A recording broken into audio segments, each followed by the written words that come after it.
좀 끊고. 경기가 더럽게 많아서 몇 경기나 아니지. 그 수평님들 유튜브 형님들 어서 오시고 잘 쉬고 왔고 어제 이제 다시 시작했는데 리그가 시작했죠. 근데 뭐 잘 들어오면서 오늘 오후 축구도 깔끔해. 와, 전반 퇴장 당해가지고 못 이기는 줄 알았어 교토상가. 근데 퇴장 당해도 잘하더라고요. 교토상가가 더 10명인데 더 잘해. 어쨌든 메인 잘 들어왔고 어제도 뭐 돌문 햄무도 잡아드렸고 뭐 언더에다가 모나코 무햄무 좋았고 알라베스도 오바로 피했죠. 다 잘 들어와서 올킬을 하고 오후 축구 메인까지 잘 먹어서 리그 들어서자마자 흐름이 참 괜찮네요. 일단은 A매치만 좀 잘하면 될 텐데 분석이 안 되는 경기들은 내가 못 맞추겠어. 뭔가 감이 별로 안 좋아가지고 어쨌든 잘 지나갔고 주말 축구 잘 해봅시다. 다음 주에 또 NBA도 들어오는데 NBA 공부하느라 진짜 바빠. 어쨌든 오늘 경기 많아서 몇 경기나 분석할지는 모르겠는데 빠르게 어차피 이게 쉬었다 하는 거라 조금 변수들이 좀 있어요. 그 전이랑 좀 다를 수도 있어. 잘 개선했을 수도 있고 오히려 더 망가졌을 수도 있고 그렇잖아. 빠르게 가겠습니다. 첫 번째 토트넘 대 웨스트햄. 일단은 뭐 배당 똥배인데 여기 일단 손흥민도 출전 가능한 것 같고 뭐 토트넘 같은 경우 전방에 이제 히샬리송 불투명해. 그리고 이제 백업 쪽에 이제 베리발 앞선 자원 이 정도 빠지는 부분이 있고 웨스트햄 같은 경우 이제 펠크루그가 계속해서 최전방에 부상으로 빠집니다. 뭐 안토니오고 나오면 되는 부분인데 기본적으로 토트넘이 유리한 것 같아요. 경기력 자체도 준수하고 물론 직전 브라이튼전에 꽤 됐죠. 10월 초에 있었던 경기인데 2주 됐나? 전반에 2대0으로 앞서가도 후반에 3골 연달아 먹으면서 토트넘은 확실히 저게 좀 불안해요. 이게 이기고 있어도 라인 높이 해가지고 공격적으로 하다 보니까 뭔가 점수차가 많이 나도 좀 불안한 느낌? 2대0을 무도 아니고 3골을 쳐먹고 3대1 역전패 당했어요. 그래서 언제든지 뭐 오바에 대한 가능성은 좀 열려있는 팀인 것 같아요. 그래서 이거 토트넘 승에 최근에 보여준 내용들이나 여러가지로 웨스트햄이 직전 저기 입스위치 상대로 4대1로 이겼다곤 하나 사실 승격팀이었고 그전 경기 내용들은 그렇게 좋지는 않았거든요. 그래서 경기력발로 홈발로 토트넘이 유리한 것 같고 언어만은 3.5바 보겠습니다. 3.5바까지. 두 번째 빌바오 대 에스파뇰.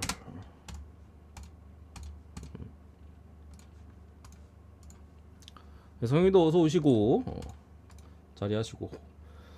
요거는 솔직히 너무 똥배긴 한데 그러니까 빌바오도 이번 시즌 그렇게까지 좋진 않거든요. 물론 엄청 나쁘지는 않은데 일단 전방에 이제 산세트 2선 쪽에 2선 자원이죠. 올 시즌 4골 기록하고 있는 산세트 빠져있고 미드필더 쪽에도 이제 주전 로테이션급 베스가 수비 쪽에도 이제 파레데스 출전 정지로 누수가 조금 있는 상황이에요. 굳이 따지면 뭐 산세트가 제일 크고 있는 상황인데 지금 에스파뇰 상대로는 확실히 유리해 보입니다. 에스파뇰도 전방에 주포 한 명 빠지고 뭐 수비 쪽 자원들도 조금 약간의 공백은 있어요.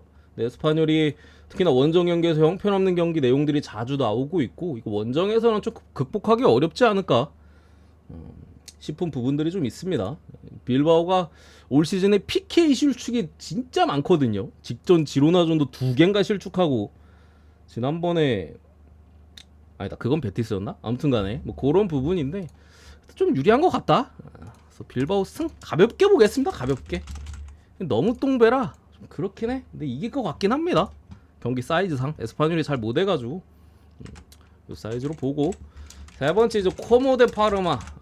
세리에로 잠깐 넘어와서 이 경기 좀 어려운 것 같아요. 제가 봤을 때는 코모 같은 경우도 우리가 좀 최근에 좀 잘 잡아갔었죠. 아탈란타와의 원정 경기에서부터 코모의 좀 상승세를 제가 예측을 했었고 그때도 코모 2프렌 베로나전에서도 배당이 좀 낮긴 해서 좀 애매했는데 어쨌든 코모 사이드로 봤었죠. 우리 햄무로 찍었던 기억이 나고 고배당으로. 그리고 나폴리전에는 나폴리가 워낙 세다 보니까 이때는 또 나폴리로 잘 찍었고 코모 경기를 최근에 잘 맞추고 있는데 이 경기는 좀 어렵습니다. 전체적으로 주도권을 잡는 능력, 점유율 이런 것들은 코모가 지금 뛰어나요. 파브레가스 감독 밑에서 점유율에 대한 부분이나 이런 것들을 잘 가져가고 있는데 어쨌든 파르마 같은 경우도 전방에 이제 공격수들의 활약 이런 것들이 상당히 뛰어나고 후방에서도 빌드업을 하는 부분이기 때문에 어디가 이길지 잘 예측이 안 돼요. 비슷비슷한 것 같아. 주도권은 코모가 좀 더 잡을 것 같은데 파르마의 공격 역시도 상당히 매섭거든요. 뭐 공백이 뭐 아주 크지도 않고, 대신 이제 파르마 같은 경우 수비 쪽에 좀 빠지긴 합니다. 뭐 센터백이나 해가지고 조금 공백이 있어요. 아니다. 굳이 따지면 이제 오른쪽 측면인가? 그쪽 수비가 이제 좀 공백이 있는 부분이라 변수적인 측면이 될 것 같은데, 다득점이 그래도 양 팀의 어떤 경기에 대한 부분들 언제든지 좀 골을 넣을 수 있고 언제든지 좀 실점을 할 수 있는 그런 내용들을 좀 많이 펼쳤기 때문에 오바를 먼저 보고, 승패는 굳이 보면 파르마 프렌 보겠습니다. 굳이 보면 파르마 프렌. 근데 그냥 오바 찍고 치우는 게 무난한 것 같아요, 제가 봤을 때는. 네 번째, 제노아 대 볼로냐. 이 경기는 이제 제노아 경기는 제가 또 최근에 많이 잡아드렸었죠. 제노아 반대, 우리 계속 뭐 유벤투스도 그렇고 아탈란타도 그렇고, 물론 상대가 강팀이었기 때문에 더 편하게 갔었던 부분도 있는데 두 번 다 갔었죠. 주력으로 두 번 다 갔던 것 같은데. 어쨌든 간에 제노아의 가장 제가 그 휴식기 전에 지적했던 부분은 공격 쪽의 문제. 그러니까 부상 관련해가지고 메시아스가 빠진 구간에서 3경기 뛰고 빠졌거든요. 그 이후로 제노아 공격이 전혀 그냥 뭐 난사하는 거 외에 양질의 찬스를 만드는 능력 자체가 많이 떨어져 있고, 추가로 뭐 에쿠반, 또 슈팅이 좋은, 킥이 좋은 말리노브스키나 또 저기 비티냐, 예, 뭐 포르투갈 리그에서 잘하고 리그 안 가서 망했다가 어느덧 제노아까지 굴러 들어왔는데, 이런 공격 자원들, 뭐 추가적인 부상자들도 있어요. 저는 뭐 메시아스 빠지고부터 공격 쓰레기라고 했는데 더 빠졌어요. 여기에 이제 뭐 중앙 수비 쪽에 윈터나 바니, 예, 베테랑이나 아니면 좀 그래도 운동력이 좋은 이런 수비수들까지도 결장이 있기 때문에, 아참 주전 키퍼도 빠집니다, 골린이. 물론 최근에 경기력이 별로 좋지는 않았는데 어쨌든 공백이 많죠. 전방, 수비, 미드, 아니 골키퍼, 미드필더 제외하고는 공백이 지금 많은 상황이기 때문에, 물론 볼로냐도 공백이 좀 있어요. 속도가 빠른 이제 공격 쪽에 은도에나 달리기가 빠른 놈, 그리고 미드필더 쪽에 허슬이 좋은 에비셔, 뭐 요런 자원들 약간의 좀 공백이 있는 부분이 있긴 한데, 이거는 그래도 제노아 쪽에 공백이 좀 많다. 수비 라인에서도 센터백의 오늘 파트너들이 어떻게 나올지. 그나마 주전인 요한 바스케스도 3일 전인가? 멕시코 대 미국 그 국대 경기 있잖아요. 3일 전인가 그거 뛰고 돌아왔거든요. 나머지 애들은 아예 경기도 안 뛴 애들이나 아니면 좀 로테이션 그 백업 자원들이라, 요거 볼로냐가 제노가 일단 득점하기 어려운 부분이 있다라고 생각을 하고요. 뭐 수비 쪽에 공백도 있는 부분이라서 사실 원정 볼로냐가 믿음직스럽진 않아요. 더군다나 올 시즌 볼로냐는 사실 이탈자들도 많고, 그리고 티아고 모타 감독이 이제 유벤투스로 갔기 때문에 작년만 못한 건 맞는데, 그래도 볼로냐가 유리한 것 같아요, 제가 봤을 때는. 배당도 뭐 아주 낮진 않고, 그래도 2점대 배당은 좀 주지. 1.9는 좀 성나가긴 하는데, 그래도 볼로냐 승 쪽으로 보겠습니다. 볼로냐 승에 언어바는 제노아가 2골 이상 넣을 것 같지는 않습니다. 많이 넣어야 1골 아니면 무득점 봐서 볼로냐 승이 터지면은 뭐 언더, 이게 불안하면 그냥 이거 찍는 게 맞는 그런 사이즈로 보겠습니다. 넘어가고, 레버쿠젠 대 이제 프랑크푸르트. 이 경기는 좀 어렵습니다. 이 경기도 좀 어려운데 일단 표 좀 보내고.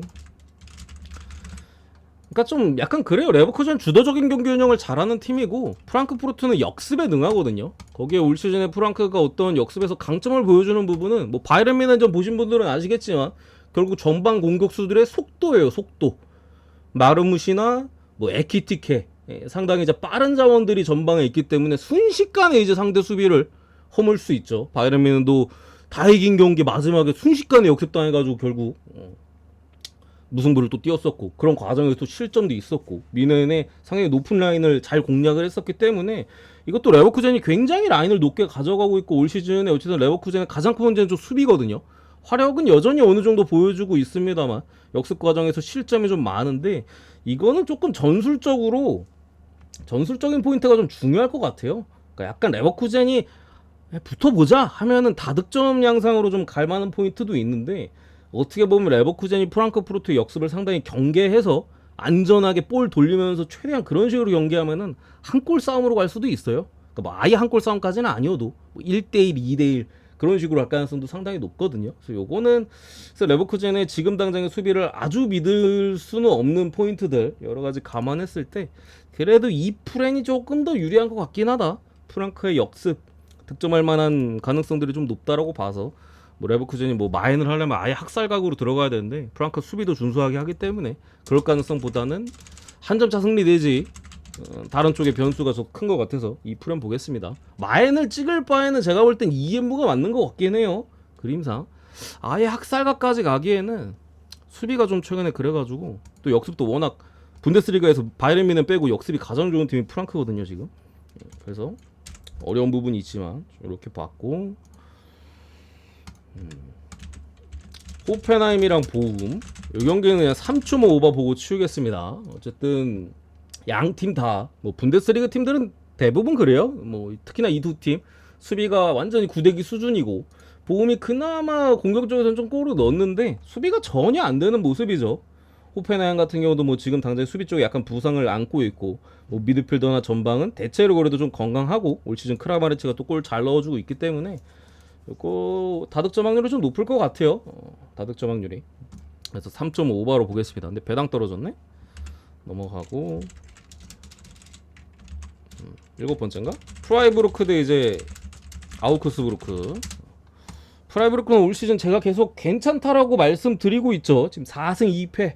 물론 2패를 하긴 했습니다만 한 경기는 저기 바이에른 뮌헨 상대로 바이에른 뮌헨 원정 가서 졌던 거고 한 경기는 이제 홈에서 장크트 3대로 3대0으로 졌는데 이때 꼴찌 2번에다가 PK 실축에다가 장크트가 뭐 후루쿠골까지도 막 정면으로 때렸는데 막 골키퍼 손 맞고 들어가고 막 슈팅 개같이 그냥 때렸는데 삐꾸로 때렸는데 그게 장크트의 발 밑으로 떨어져가지고 그것도 주워 먹고 이런 좀 불운과 상대팀은 후루쿠골이 들어가면서 패배했던 부분이라 올 시즌 페이스 자체는 굉장히 좋습니다. 특히나 수비 라인에서의 강점이 장크트전 3골 먹은 게 어이가 없어요. 그 전에 뭐 브레멘 원정, 뭐 하이덴하임 원정 죄다 무실점인데 장크트 상대로 3골 먹었어.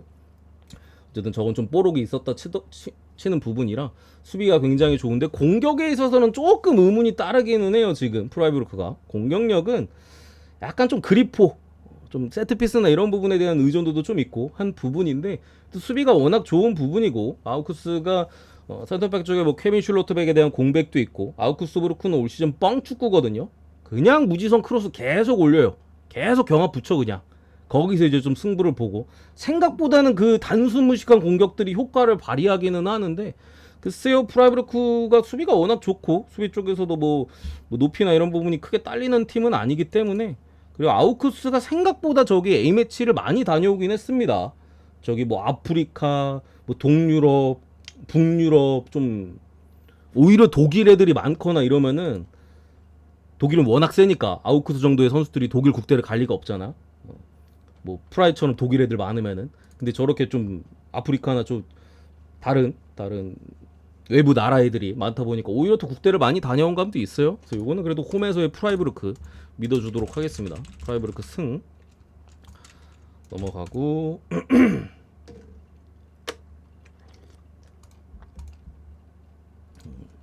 갬블러 형님 표 좀 보내드리고 오늘 전체적으로 아주 좋아 보이는 경기들도 있는데 전체적으로는 좀 어려운 것 같긴 해. 제가 봤을 때 쭉쭉 가서 풀럼 대 빌라 이 매치도 굉장히 어렵습니다. 그러니까 풀럼 같은 경우도 제가 잘한다고 말씀드렸고 저는 뭐 최근 3경기 풀럼이 뭐 맨시티한테 3대1로 지고 노팅엄 상대 1대0 승리 원정에서 그리고 이제 홈에서 뉴캐슬 상대 3대1 승리 저 때 이제 뉴캐슬전 3대1로 이겼을 때 그리고 노팅엄전 1대0으로 이겼을 때 둘 다 풀럼이 역배받았었거든요. 둘 다 풀럼 프렌을 주력으로 갔어요. 2주 연속. 거기다 맨시티전에도 풀럼 잘한다고 이거 햄무로 봤었죠. 맨시티가 이때 연패였나? 무승이었나? 홈에서 2경기 연속. 홈이 아니라 2경기 연속 무승이었나? 그래가지고 이길 것 같긴 하다. 근데 풀럼 잘하니까 햄무로 가라 해서 그렇게 봤었는데 저다 뭐 어쨌든 그만큼 풀럼이 지금 공수 밸런스나 이런 것들이 상당히 좋아요. 오늘 그나마 미드필더 쪽에 주전으로 올 시즌 나오고 있는 루키치 옛날에 토리노에 있던 놈이죠. 요 정도 이제 공백은 좀 가지고 있는 상황인데 이게 빌라가 부상자가 거의 다 복귀했거든요. 뭐 오나나도 부상 때문에 저기 벨기에 국대 합류 못하고 뭐 존 맥킨도 스코틀랜드 국대 합류 못하고 뭐 앞선 자원들에서도 좀 뭐 필로진이나 뭐 제이콜맨지나 이런 애들 잔부상이 좀 있었는데 부상자가 없어요. 풀라인업이에요. 다만 이제 막 부상 복귀를 하는 선수들이 빌라 입장에서 많아요. 그래서 이 경기가 제가 볼 때 엄대엄이야. 뭐 빌라를 그렇다고 무시할 수도 없고 플럼 올 시즌 잘합니다. 그래서 엄대엄입니다. 그래서 무승부를 보려고 했는데 둘이 무승부가 잘 없어요. 14경기째 무가 없습니다. 뜰 때 되긴 했어. 뜰 때 되긴 했는데 14경기째 무승부가 없고 한 20경기 동안 무승부가 2번인가 밖에 없어요. 거기에 뭐 최근 14경기째는 무가 없고 계속 승패 갈려. 거기에 이제 풀럼의 마르코 실바 감독이 빌라 상대로 5경기 동안 1승밖에 없어요. 근데 빌라가 역배잖아. 그래서 뭐 빌라 프렌을 보시는 분들의 마음도 어느 정도 이해가 가요. 뭐 라인업 부상자도 없는 마당에. 근데 저는 무승배무로 보겠습니다. 플럼이 홈에서 오는 해볼만하다. 조금 더 뭐 약간의 유리한 포지션은 가져갈 수 있을 것이다. 그리고 무가 상대 전적상으로는 없긴 한데 뜰 때 된 것 같기도 하고 저 같으면 무 찍고 칠 것 같긴 하거든요. 그래서 그냥 이렇게 보겠습니다. 근데 좀 어려운 경기긴 하다. 둘 다 잘해가지고 쭉쭉 넘어가고 오사수나 대 베티스. 오늘 프리미어리그 경기가 좀 어려운 것 같아. 제가 봤을 때 프리미어리그 경기야.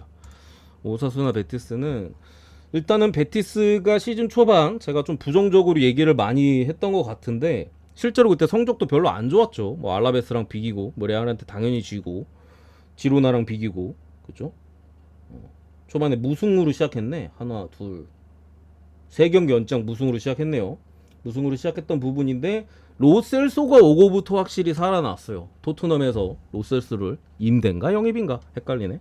어쨌든 데려오고 확 살아난 부분인데 로셀소가 오늘 부상으로 빠집니다.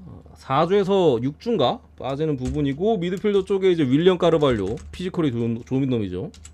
카르발료 빠지고 로카도 빠지고 그래서 미드필더 자원들에 대한 공백이 지금 상당히 많은 부분이고 이스코는 아직 복귀 못했습니다. 여기에 뭐 사바리 수비 쪽에도 좀 공백이 있는 부분이라 좀 공백이 당장에 많거든요.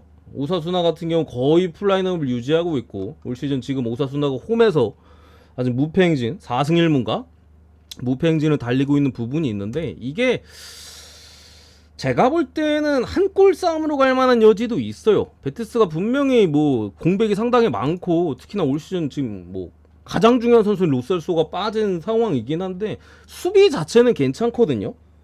수비 자체는 괜찮아서 오사수나도 좀 약간 후루쿠 골들이 많이 들어간 감이 없지 않아 있어요. 앞 경기들에서 실제로 공격력은 그렇게 좋진 않고 그런 부분에 있어서 뭐 공격은 당연히 좀 빠지는 부분일 거고 베티스 입장에서는 그런 부분에 있어서 한 골 싸움으로 갈 만한 여지가 있다라고 좀 보여줘서 언더를 먼저 보고 승패는 약간 베티스 해무찍거나 아니면은 공백이 많으니까 베티스가 오사가 풀 라인업이기도 하고 그냥 오사 프렌 쪽으로 보거나 그러니까 그 라인이 맞는 것 같아요. 그래서 저는 이제 무 정도 보면서 오사 프렌 보겠습니다. 이 정도 넘어가고요. 그리고 이제 브레스트 대 이제 렌. 이 경기는 브레스트가 일단 좀 도깨비기는 해요. 경기력은 더럽게 안 좋은데 이상하게 결과를 좀 가져가는 그게 있어. 브레스트가 직전 르하브르전도 이때 아마 브레스트가 1.7배인가 핵정배였 써가지고 브레스트가 좀 많이 몰렸던 걸로 알고 있는데 경기 보신 분들 많을 거예요. 이때 르하브르가 50분인가 퇴장당했거든요. 50분 후반 초반인가 전반 막판인가 퇴장당했는데도 브레스트가 밀렸어요. 그러니까 경기력이 지금 엄청 안 좋은데 이상하게 결과를 좀 잘 가져가요. 유로파 잘츠부르크전에서도 잘츠가 전마전에 완전 몰아쳤는데 한 골도 못 받고 브레스트가 4대0으로 이기질 않나. 그리고 뭐 옥세르한테 3대0으로 지고 결대로 가가지고 옥세르한테는 그냥 경기 내용도 털렸어요. 그러니까 경기 내용은 지금 계속 안 좋습니다. 근데 뭐 툴루즈전도 개똥같이 경기했는데 홈에서 2대0 승리, 르하브르전도 마찬가지고 잘츠부르크전도 잘 못했는데 4대0으로 이겼어. 그럼 이상한 팀이야, 이상한 팀. 그나마 이제 긍정적인 부분은 브레스트가 에이스 자원이 복귀합니다. 리스멜로 지난 르하브르전에 45분 뛰면서 복귀를 했는데 가장 중요한 선수긴 해요. 미드필더 쪽 3선 자원. 옛날에 이제 프리미어리그에서 뛰었던 놈인데 리그왕에서는 뭐 에이스급이죠. 상당히 잘해주고 있는 선수가 얘가 이제 복귀를 하긴 했습니다.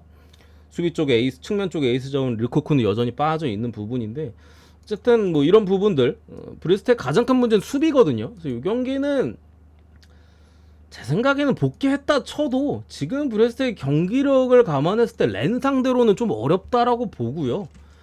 뭐 그전에는 뭐 상대팀들이 좀 많이 놓쳐가지고 찬스를 뭐 어부지리로 좀 이긴 감이 있다. 오늘 경기는 홈 경기긴 합니다만 승리를 거두기엔 좀 어렵다라고 봐서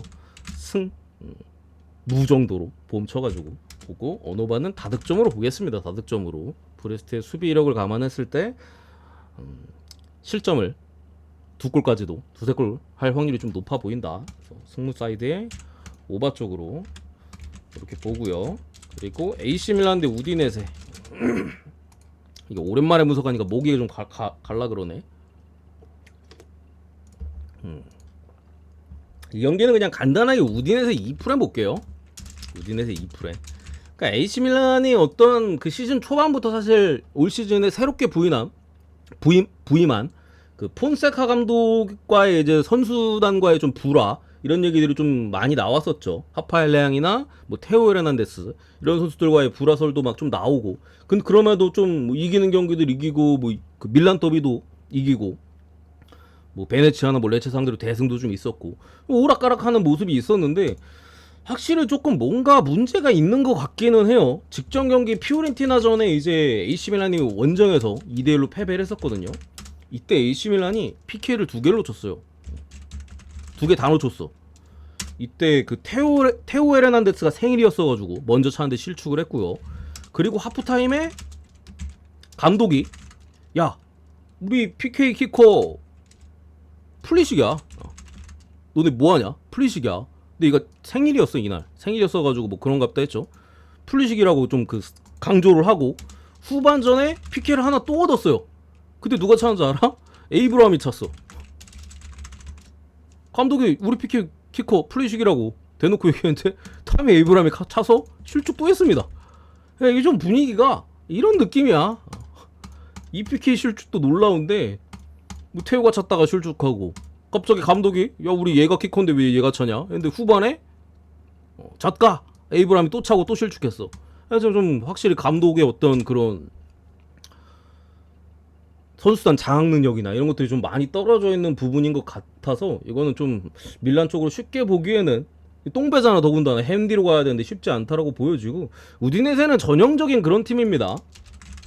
참고로 테오 출전 정지로 빠지고 오늘 라인업 쪽에서도 뭐 레앙이나 이런 애들 벤치 스타트입니다. 아파엘 레앙이나 벤치 스타트를 할 예정이라고 합니다. 뭐 확실하진 않은데 거의 뭐 벤치로 뛸 것 같아요. 뭐 축구회제나 뭐 오카포 이런 애들 선발 나오는 것 같아. 우디네세 같은 경우는 뚝배기 팀입니다. 전형적인 전방에 이제 루카 장신 공격수죠. 이런 애들 활용해가지고 뚝배기로 하는데 어쨌든 우디네세 같은 경우도 이선 자원 이제 타우빈 올 시즌 3골 1도움을 올리고 있는 자원이 빠지긴 합니다. 거기 측면 쪽 크리스텐센 수비 쪽에도 좀 약간의 공백은 있고 대체는 되는 사이즈긴 합니다만 얘 빠지는 게 조금 아쉽긴 한데 어차피 뻥축구거든요. 우디네세 그냥 계속 뻥축구야. 뻥축구 크로스 올리고 근데 그게 생각보다 올 시즌에 효과를 많이 보면서 실제로 슈팅은 많이 못 때려요. 근데 순도 높은 득점을 좀 기록하면서 그래도 10골은 넣었잖아 7경기 동안. 그래서 뭐 지금 5위에까지 올라와 있는 부분이라 기세 자체는 좀 좋긴 하다. 다만 이 팀을 믿을 수는 없긴 한데 왜냐면 뻥축구하는 팀이에요. 좀 후루꾸적인 측면이 있어. 뻥축구는 좀 만들어서 넣는 게 아니라 그냥 뻥뻥 차는데 크로스의 정확도나 이런 것들은 상당히 긍정적이긴 하거든요 지금까지는. 그래서 이거는 밀란이 좀 집중력이 흐트러지거나 하는 부분에 있어서는 뻥축구, 철퇴축구에 좀 당할 만한 여지가 있다. 더군다나 AC 밀란의 수비 쪽에도 장신 수비수가 이제 파블로비치라고 올 시즌 합류한 수비수 한 명 있는데 나머지 애들은 그렇게까지 장신은 아니에요. 또 수비 쪽에도 최근에 뭐 실책성 플레이나 이런 것들이 좀 나오고 있는 부분이라 우디네세가 그런 거 좀 주워 먹어볼 만하다. 그래서 우디 이프렌선으로 보고요. 그리고 지로나 대 이제 소시에다드. 이 경기는 이제 지로나 쪽에 공백이 많습니다. 수비 쪽에 이제 정신적 지주이자 후방 빌드업에서 가장 중요한 선수 이제 블린트가 빠지고 미드필더 쪽에 올 시즌 잘 못하고 있긴 해요. 로메우 거기에 이제 좀 로테이션급의 자원인 주로 이제 백업입니다. 솔리스 빠지고 측면 쪽에 이제 올 시즌 영입한 브라이언 힐, 치안코프 그리고 포르투 노장 공격수죠. 뭐 이런 애들 공백이 지금 상당히 많습니다. 소시에다드가 올 시즌 안 좋은 스타트를 보여주고 있고 경기력이 좀 오락가락하는 부분은 있지만 또 수비 쪽에 이제 오른쪽 측면에 하마리 트라우레나 뭐 무뇨즈 이런 공백들은 조금 있긴 합니다만 전체적인 부상자는 그렇게 많지는 않거든요. 그리고 경기력이 조금 올라오고 있긴 했어요. 물론 중간에 이제 유로파 경기 안더레이트한테 홈에서 어처구니없이 2대1로 좀 패배했던 부분이 있는데 경기력 자체는 소시가 더 잘하긴 했습니다. 거기에 뭐 AT 마드리드전도 뭐 계속 두드린 끝에 마지막에 골 받고 결국 무승부를 띄우기도 했었고 뭐 발렌시아전 더비전 홈에서 3대0 완승 포함해가지고 경기력이 초반보다는 조금 올라오고 있는 부분이 있어서 지로나가 이러한 공백들이 좀 있다라면 비벼볼 만한 것 같아요. 그래서 이거는 소시에다드 프렌 쪽으로 보겠습니다. 프렌 쪽으로 보고 끝인가? 네이메온 헤이렌베이는 저거 오바로 보고요. 헤이렌베이는 반페르시 감독인데 공격수 출신이라 그런지 전방 압박이나 이런 것들 가져가는데 어줍지 않은 팀으로 이제 전방 압박하면 수비가 박살납니다. 그래서 헤이렌베이 지금 수비가 많이 박살난 모습이라 뭐 오버확률이 좀 높은 것 같고 네이메온 경기는 그리고 이것도 하자. 셀타비고 대 레알 마드리드. 이거는 일단은 셀타비고 쪽에 아스파스 빠져요 오늘. 나이가 많이 먹긴 했어도 올 시즌에도 아직 건재한 모습이긴 하죠. 4골 2어시 또 뭐 공격 포인트 최다 공격 포인트를 올려주고 있는 부분인데 아스파스가 빠지는 부분이 있어요. 근데 그럼에도 셀타비고가 아스파스가 없어도 경기력 자체는 괜찮기는 해요. 더군다나 레알 마드리드가 최근에 포메이션을 좀 바꾸긴 했어요. 4-4-2를 많이 쓰잖아. 근데 조금 경기 내용 자체가 좀 지지부진하긴 해요. AT 마드리드 상대로도 뭐 극장골로 비기긴 했습니다만 사실 레알이 잘했다고 볼 수는 없죠. 이때도 4-4-2였고 릴 원정에서 1대0으로 졌을 때도 골 결정력이 좀 아쉽긴 했었는데 이때도 4-4-2였고 비아레알 상대로 2대0으로 이기긴 했는데 이때도 솔직히 경기력이 막 그렇게 좋지는 않았거든요. 이때도 4-4-2였고 그러니까 좀 포메이션을 어떤 그 음바페와 뭐 그 비니시우스의 좀 공전 이런 부분들에 있어서 좀 이것저것 좀 실험을 하는 부분인 것 같은데 냉정하게 경기력이 좋지는 않아요. 거기에 아스파스가 없어도 셀타비고가 공격 쪽의 작업이나 이런 것들은 또 측면 쪽에 뭐 민게사나 이런 애들 폼이 워낙 좋기 때문에 전방에도 뭐 이글레시아스 그래도 9경기 4골 기록하고 있고 해서 아주 막 100% 확률이 아스파스 빠지면 솔직히 100%긴 하거든. 근데 레알 경기력이 최근에 좀 애매해가지고 그 정도까지는 아닌 것 같긴 합니다만 그래도 레알이 유리한 것 같습니다. 레알 승에 다득점까지도 셀타비고가 그래도 당장의 신체적인 사이즈에서의 문제가 조금 있긴 하거든요. 그렇다 보니까 세트피스, 코너킥 상황이나 이런 거에 상당히 약해요. 애들이 작아. 피지컬도 좀 약하다 보니까 밀려. 그래서 그 세트피스에 좀 골 먹히고 역습 상황에서도 경합 상황에서 이제 삑삑 쓰러지다 보니까 거기서 이제 안 당해도 될 역습을 좀 막아야 될 상황에서 좀 역습당하고 이런 실점들이 많거든요. 그러니까 쓰잘데기 없는 실점들이 많아요. 레알이 뭐 선수빨 자체는 상당히 좋기 때문에 그런 부분에서 좀 승리를 챙기지 않을까 이렇게 봅니다. 요 정도 보겠습니다. 요 정도 보고 마무리.